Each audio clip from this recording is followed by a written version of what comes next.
Thanks very much, Reem, for an absolutely fantastic talk and magnificent imaging, especially particularly like your imaging with radiant 2D and your graphics demonstrations of various cardiac abnormalities. So, you know, as obstetrician gynecologists, as those in training and less so pediatric cardiologists that have got a deeper understanding, radiologists, cardiac diagnosis is extremely difficult. We all recognize that. If you actually look at, for any organ system, cardiac diagnoses are the most frequently missed antenatally. We all know that making a diagnosis before a baby is born, particularly of what Reem mentioned of the critical cardiac anomalies, that babies do better if you make the diagnosis. So there's a huge obligation on us to try and detect these abnormalities early in pregnancy so we can initiate the cascade of investigations and to counsel the patients with pediatric cardiologists who are specialists in imaging babies' hearts. We are obstetricians. Our role, in a sense, is to identify, pick the needle out of the haystack, find the cardiac abnormality, and as best as we can, to classify as to which of the 45 sentinel cardiac abnormalities it is. But it's really with the pediatric cardiologist working as a multidisciplinary team with geneticists that we then take it to the next step. But the biggest challenge for us as obstetricians, sonographers, radiologists, imaging specialists, is to identify the problem in the first place.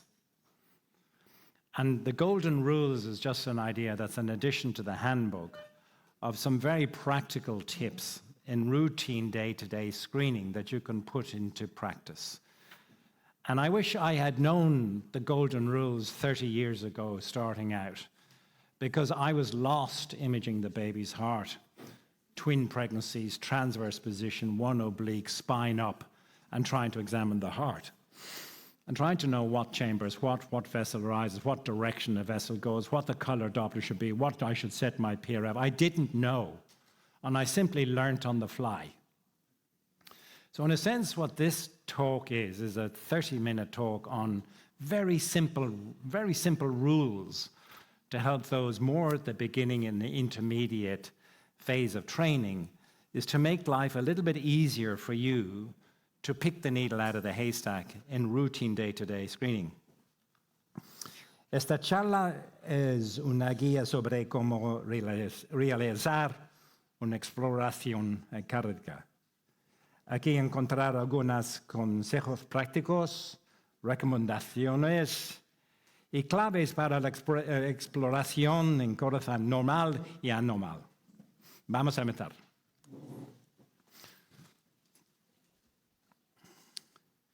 So we all know if you go to any cardiac textbook, there are so many different types of abnormalities. And I think just breaking down, making it easy, there's the left heart abnormalities, there are the right heart abnormalities, there are the override abnormalities, there are the septal defects, and then there are spatial arrangement abnormalities, the venous anomalies, and forget the rare. These are the main groups of anomalies that we are going to be discussing over the next 2 days, but it's just good to start with compartmentalizing cardiac abnormalities by this grouping. It just makes it a little bit easier. And ISUOG has the 5 sections, which allows us to identify those individual groups of abnormalities. The whole purpose of those 5 sections is not necessarily to come up with a precise diagnosis. The purpose of the 5 sections is to make you realize as what's normal and what's abnormal, to make the penny drop that there's a problem. So in a sense, let's see if we can have some basic guidelines as to how we go through it. And the setup of the system is so important. When I started out, it was 2D and color. Doppler was simply one button which was color, and there was a second button which was pulse Doppler. Well, things have got far more complicated, in a good way. And in a sense, for those starting out, they find it extremely challenging. And that's why we have a live scan to work through what these controls are. But I want to make these controls not complex, but actually simplify everything. So we start with the golden rules, and I'm going to start with the first golden rule, the descending aorta, because it's almost always that the vessel here, the descending aorta, the chamber that's in front of the descending aorta, is almost always the left atrium. Whatever the pathology is within the chest, whatever the pathology is within the heart, is almost always, it's your anchoring starting landmark. Golden rule number 1. Golden rule number 2, it's a convention that when the apex is up, that inflow is red and outflow is blue. And that convention is to, in a sense, ingrain a reflex understanding of blood flow direction. And with repeated use of the same color convention, it becomes automatic when there's valvular disturbance that you realize there's a problem.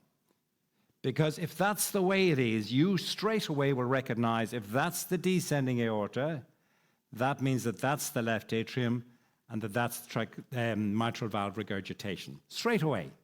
Using those two simple golden rules at a glance, you can then say that that's tricuspid valve regurgitation. You can say at a glance that that's regurgitation across the great arteries by applying those two simple rules. Or when you have an obstructed abnormality, you know where to look to see if there's retrograde flow. So you can go to work tomorrow morning with those two rules and you say descending aorta, tricuspid valve regurgitation. Two basic, simple rules. You can look at this image here and say descending aorta, tricuspid valve regurgitation. You can look at this image in the first trimester of pregnancy. Again, you can see the descending aorta in the first trimester of pregnancy, left ventricle, right ventricle, tricuspid valve regurgitation. And within this second rule, there is another sub-rule, is that tricuspid valve regurgitation is common, 5% of pregnancies. Mitral valve regurgitation, because that's the descending aorta and that's the left atrium, is rare. In fact, for any time that you see mitral valve regurgitation, it will almost always be some pathology, either critical aortic stenosis, cardiomegaly, or so on, cardiomyopathies. And when you go to the great arteries with the same convention, descending aorta, left atrium, this is your left ventricular outflow tract, well, you know it's blue. But if you see a regurgitant jet in it, you can say straight away it becomes an instant reflex that you see that you have aortic valve regurgitation, because you know you do the same thing every day in terms of your imaging. And when you look at this case here, starting off with your trachea, aorta, you now see regurgitation across the pulmonary valve. But if you look closely at the clip, you see that there is regurgitant jet back towards the right ventricle. And when you look on this side here, this is your regurgitant jet going right back to the right ventricle. And when you Doppler that, you actually appreciate the regurgitant jet, the velocity is higher than it is in forward flow. But you recognized it instantly because you applied these golden rules in imaging. This is the rule I liked most, and I wish I'd known it earlier. Because the vessel that's closest to the trachea is almost always the transverse aortic arch. I don't need to know what position the baby's in. I don't need to know what the four-chamber view of heart is. I can go straight to the trachea and tell you that that's the transverse aortic arch. And you say, Simon, I can't see the trachea. I can see what I'll say, go to the SVC. But you can almost always see the trachea. It's a very important practical rule because it allows me at a glance when I look at a three-vessel tracheal view, if I see the trachea, that's the transverse aortic arch, that's the arterial duct, that's the main pulmonary artery. And if the baby's in a different position, that's the trachea, that is the transverse aortic arch. It's a very powerful practical rule. Now, if you apply all those rules together without showing you a four-chamber view of heart, I ask you, what is the problem here? This is the trachea, and this is red, and this is blue. Straight away, you can say, I'm suspicious of a left or right. I'm suspicious of a left heart obstruction because the vessel closest to the trachea is the transverse aortic arch. This is the trachea. This is the transverse aortic arch with forward flow. This is reversal flow along the arterial duct. Very simple rules, and you can apply it in the reverse direction. When you know there's a hypoplastic left heart or right heart, you know exactly where to go to see if there's retrograde flow. Similarly, in this case here, when you see this is the trachea, you know that that's the transverse aortic arch, and you can see there's a regurgitant jet. You can jump straight, without looking at the forechamber of the view of the heart, you can jump straight to saying that I'm looking at a baby with pulmonary valve regurgitation, not knowing anything about the forechamber. And exemplified further by doing a stick volume analysis. This is the trachea, transverse aortic arch. This is your pulmonary valve. This is your pulmonary regurgitation. It becomes instant that you recognize it. Golden rule number 4, very easy one really, is the power cine loop review. And I think for the experienced operator, straight away you can see that this baby, descending aorta, left atrium, right ventricle, right AV valve, this baby's got tricuspid valve regurgitation. But in some circumstances, it is extremely difficult to see these things. And if you slow the heart down, you can appreciate it. This is a baby that was picked up by a sonographer who recognized that there was dysynchronous movement of the interventricular septum. But that's only appreciated with a cine loop control that's reduced. And then you appreciate that your left cardiac ventricle is thinned, and this is a baby with a cardiac diverticulum. This is another baby, the forechamber view for descending aorta, left ventricle, and when you slow it down, you see dysynchronous movement, that waving motion of the interventricular septum. That's very hard to appreciate with native rate. It's only by reduction with cine loop and applying cine loop. Ream showed a nice example of reversal of flow in the pulmonary veins, but when you show it cine, you can see the volume of flow in both systole and diastole is the same by cine loop control. That's so hard to appreciate when it's beating at 160 beats a minute. With regard to routine imaging, I frequently, and we will do it during live scanning, is split imaging evaluation. And this allows the assessment of the cardiac chambers and vessel motion along side by side, allowing valuation of the flow dynamics throughout each cardiac cycle. So in a situation where I'm suspecting VSD or valvular abnormalities, whether they be avalve or semilunar, I slow down my cine loop on a split image, and it allows me precisely to look at the valves at the same time as the color in working out, are the valves dysplastic, or is this actually just a benign tricuspid valve regurgitation, which you can get up to 2 meters a second or more in the third trimester as a physiological benign finding. I split the image, and at a glance I can see both running at the same time. A lot of people turn around and say, Simon, muscular VSDs you can see only on color Doppler. Well, you're going to only see it on color Doppler if you only use color Doppler. But if you use color Doppler and you split the image at exactly the same point as you see it, I believe most muscular VSDs, you can actually see them with current technology on 2D. And this one even more subtle, where you see there's a muscular ventricular septal defect. If you look on a split image, you can see exactly the point with cine loop review where the defect is in the ventricular septum. That's just by way of example to show you the power of split imaging showing both color and on 2D. The right ventricular outflow tract, if you look at the ISUOG guidelines, it's important to understand that it's not just one picture or one image or one axial section. There are in fact 3 components to looking at the right ventricular outflow tract, and you can never get all 3 of them in the same view in a single image on axial imaging. On a 3D reconstruction or stick you can, but not on 2D. It's important to understand and know how to get these images, and the right pulmonary artery is always much easier to get than the left. I'm going to ask you a question. You go to work tomorrow morning, and you scan this baby, and I ask you the question, is this a normal 3-vessel view? And you say, Simon, looks pretty good to me. The pulmonary artery is larger than the aorta, is larger than the SVC, and there's laminar flow, tick. And I'll say to you, no, actually, I'm not happy with that image at all. Because if you go back to what I said about the 3 sections and looking at the right ventricular outflow tract, there is no image of the pulmonary valve in that picture. There's no view of the free wall of the right ventricle.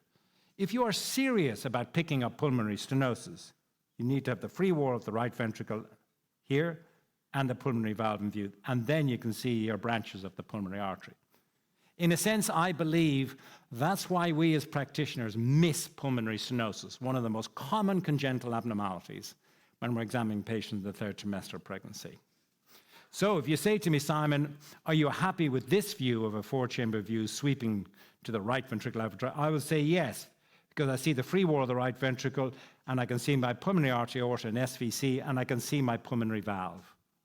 So you have to make that effort when looking at the right ventricular outflow tract to bring all of these structures into view, but particularly having the free wall of the right ventricle, and particularly having the pulmonary valve in view. So remember that these are the three sections in looking at the right ventricular outflow tract. It's very important when looking at the right ventricular outflow tract is to understand that the pulmonary artery crosses over the aorta. In fact, when you sweep from a four-chamber up to the three-vessel tracheal view, the first vessel you see should always be the left ventricular outflow tract, always, and then the pulmonary artery. A simple point to make.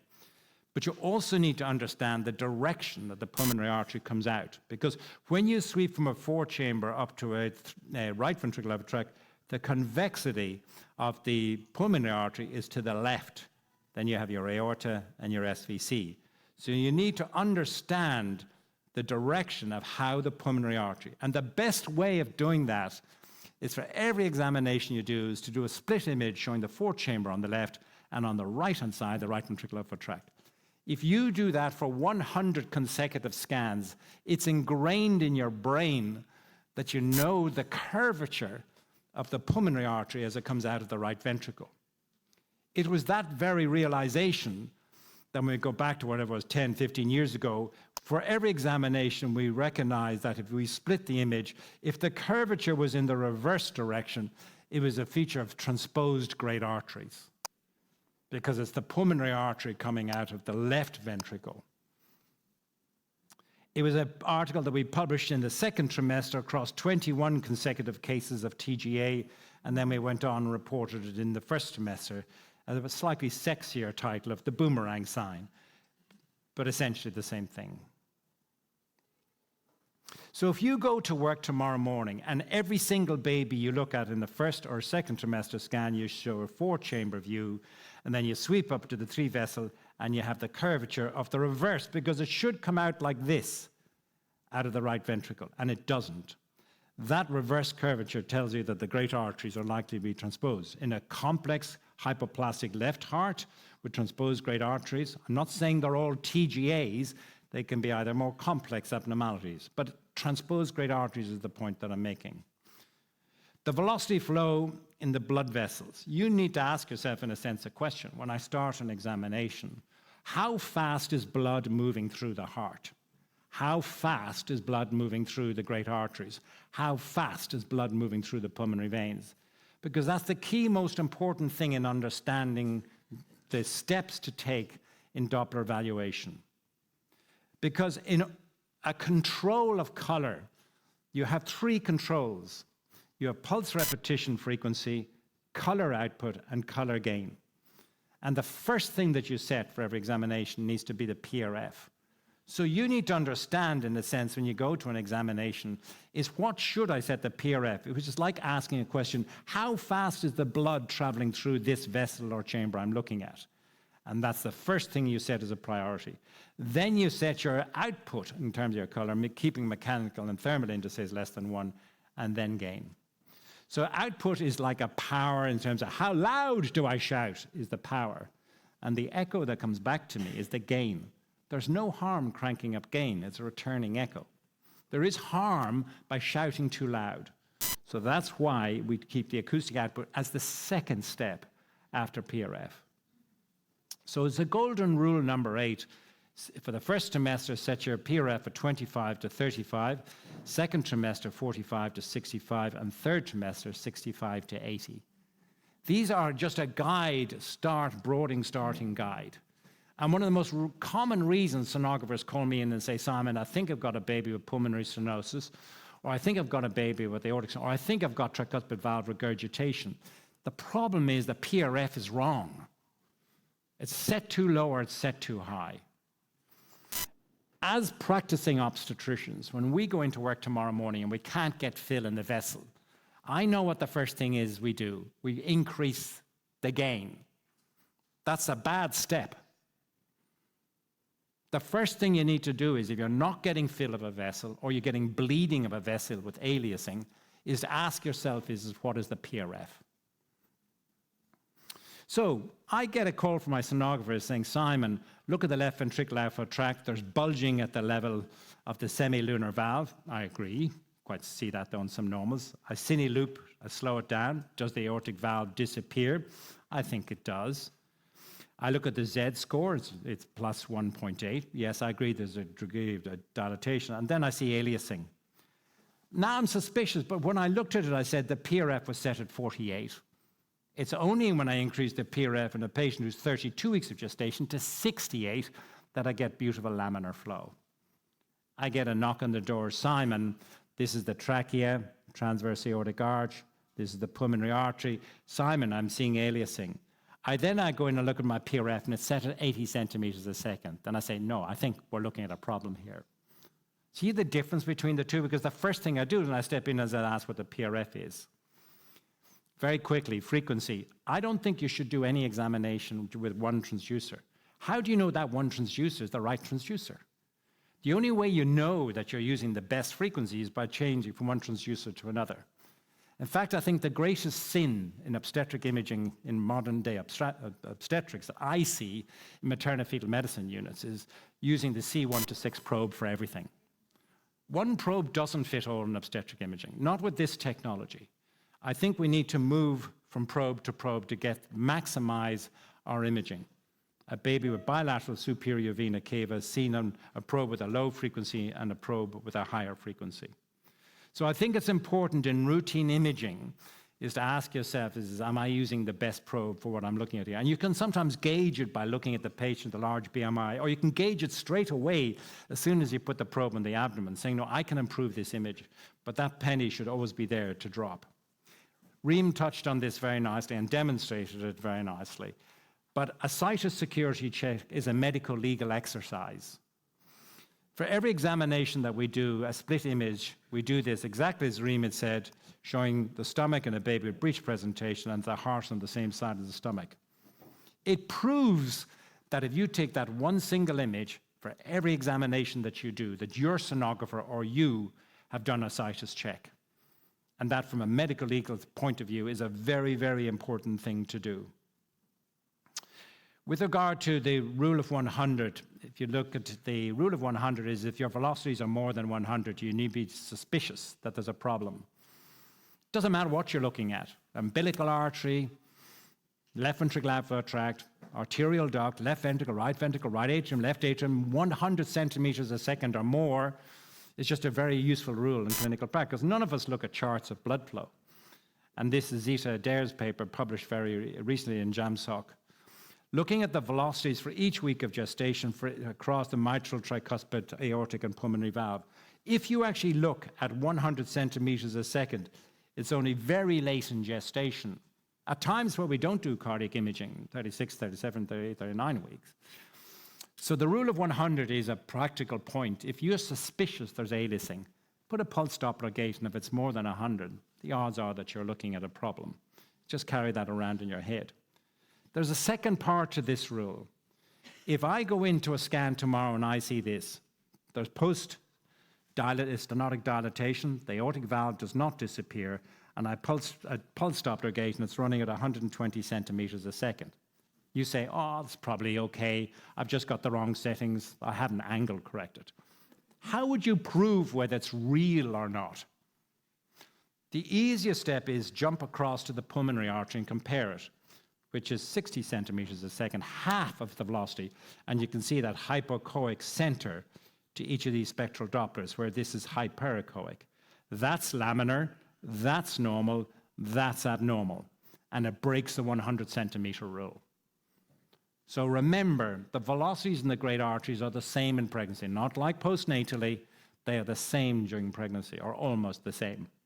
So when I go to work tomorrow morning, and I see my free wall of the right ventricle, and I see my pulmonary valve, I see my 3-vessel view, and if I see that there's a Doppler velocities that fall under 100 centimeters a second, then I still have this rule of comparing it to the aorta.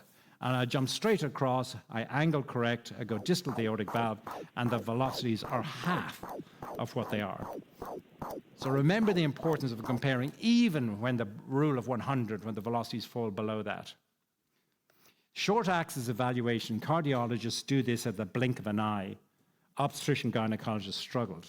And I remember for years scanning babies with the apex up at 12 o'clock and trying to twist the transducer and doing all sorts of things to get a short axis.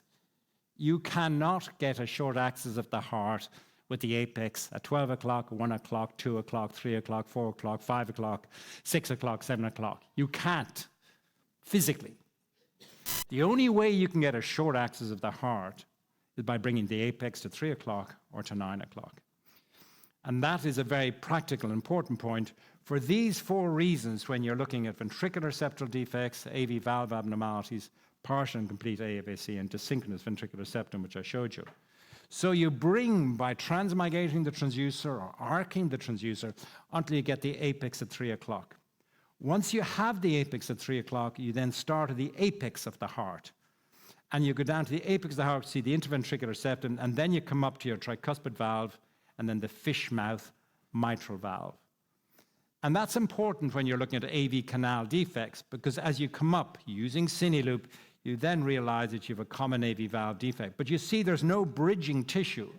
It's in this view that allows you, in a sense, to determine whether you are looking at a partial or a complete AVSD. In fact, you may miss AVSDs by looking at the baby with the apex at 3 o'clock, but we've already made the call with the apex at 12, turning to a short axis, and up to the 3-vessel view, it looks normal, but doesn't look normal at all in a short axis view. Again, Cineloop control, you slow it down, and as you slow it down into the tiny motions or movements of it, you can now see your common AV valve. But how you get there is, remember, have the apex at that position. Very quickly, similarly, a normal left ventricular outflow tract, as you sweep to the pulmonary artery, then you see this very high ventricular septal defect. Remember, muscular VSDs are not all seen in a 4th chamber. They're seen in a left ventricular outflow tract, and they're seen on the right ventricular outflow tract. And to prove, in a sense, that it's real, you then do a short axis. Most muscular VSDs are here, right bang in the middle of the septum on a short axis. You can see how close this is to the anterior wall of the heart, and why you're only seeing it on a right ventricular outflow tract. In this case, with the desynchronous ventricular septum, if you do a split image on this, you show the short axis, you sweep from the apex, and you see how thick that interventricular septum is, and then you come up to the AV valves, and as you do so, you see a wash of color across, but this super thin interventricular septum. How do you get the outflow tract septum? We as obstetricians struggle and miss, I believe, most outflow tract VSDs. We're good at picking up muscular VSDs. We're very good at picking up inlet VSDs. We pick up some of the perimembranous. But for the outflow, they're very difficult. A practical rule of how to do that is in this slide. And simply what you do is you get to the point of bringing a 4-chamber view of heart, and you sweep up to getting the right ventricular outflow tract, where you show the main pulmonary artery, your branch pulmonary artery here, your SVC and aorta. And then on the right ventricle, you rotate until you bring the tricuspid valve and the pulmonary valve and the Mercedes-Benz sign of the aorta. Once you've achieved that, you're now in a position where you can see the membranous and the outflow septum. This is extremely important in tetralogy of Fallot, which I'll come to talk about later.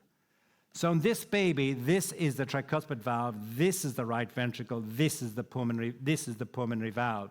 And as you look, you see a big gaping hole right beneath the pulmonary valve, a subpulmonary VSD, and you can confirm with the split image with color centered, red on the top, blue on the bottom, you can see bidirectional flow across outflow tract VSD. But that's how you get that in view. The angle of insonation, again, Reem commented on the importance of that, and I'll be quick. This is the best way, in my view, of looking for VSDs, partial, complete, perimembranous VSDs, atrium primum VSDs. So when I go to work on this baby with the axis at 3 o'clock and 9 o'clock, I can't see a damn thing. But I can see a thing, when you look at the apex up at 12 o'clock, I see a single linear valve across with loss of ACE offset, with drop out in the perimembranous portion and drop out in the atrium primum portion of the VSD. I cannot get that image or those suspicion in the baby in any other position. So yes, for me, looking at AVSDs, I want to look at this section. I do not want to look at this section. And with regard to VSDs, I wanted the heart, unlike pediatric cardiologists who want to examine hearts in that position postnatally. But prenatally, and we disagree about this, but I'm just sharing an opinion. At 2 o'clock, 11 o'clock, 7 o'clock, and 5 o'clock. That's how I want to identify ventricular septal defects. Because over the years of scanning, I believe that's how I'm going to pick them, because it's a fishnet, the ventricular septum. It's not a hole across it. Blood travels through the fishnet and comes out in different directions, most often picked up in these views. For the larger VSDs, yeah, you will see them in a transverse position. But for the more subtle ones, I think the other positions are more helpful. For an aberrant subclavian, this is the preferred position. And in bringing the three-vessel tracheal view, so the direction of the subclavian arteries at 11 o'clock, 2 o'clock, 7 o'clock, or 5 o'clock is the best position for bringing these vessels in. But don't stress too much about that, because in a sense, with slow flow, which is almost angle independent, you see nothing on power Doppler, but watch what happens when you turn on slow flow. In a single press of a button, an aberrant subclavian comes into view. And not only an aberrant subclavian comes into view, but the internal thoracics come into view, the costovertebral, the costocervical branches of the subclavian come into view. It is super technology, especially in the first semester of pregnancy. And lastly, grayscale priority, the importance of balance between color and 2D. So the sonographer knocks on my door and says, Simon, I think the baby's got a VSD, 12 weeks. And I agree with her on 2D. It looks as though there's a ventricular septal defect in a heart that's otherwise completely normal. I examine the baby with color. I don't really use color in the first semester. I much prefer power. I don't really see anything in power, so I go to slow flow. And slow flow just looks like bleeding across septum. I can't make a call on anything on that. But if I do a simple one-button control and I reduce my balance down to 50 from 250, I now have got a split image showing dropout in the ventricular septum. And with balance setting, I now appreciate that this baby has got a ventricular septal defect at 12 weeks of gestation. And throughout pregnancy, it's not just a first trimester thing. You can use balance setting where you have a priority of gray over slow flow, particularly slow flow. It's very valuable, but also power and color is just a very useful tool in imaging. With regard to the cardiac handbook, which is a supplementary material which is with you today, the cardiac rules have been added to it. There are 20 in that cardiac handbook. I've condensed it in this talk to 15, and the next edition will have a slightly tighter version of the golden rules. Thanks very much for your attention.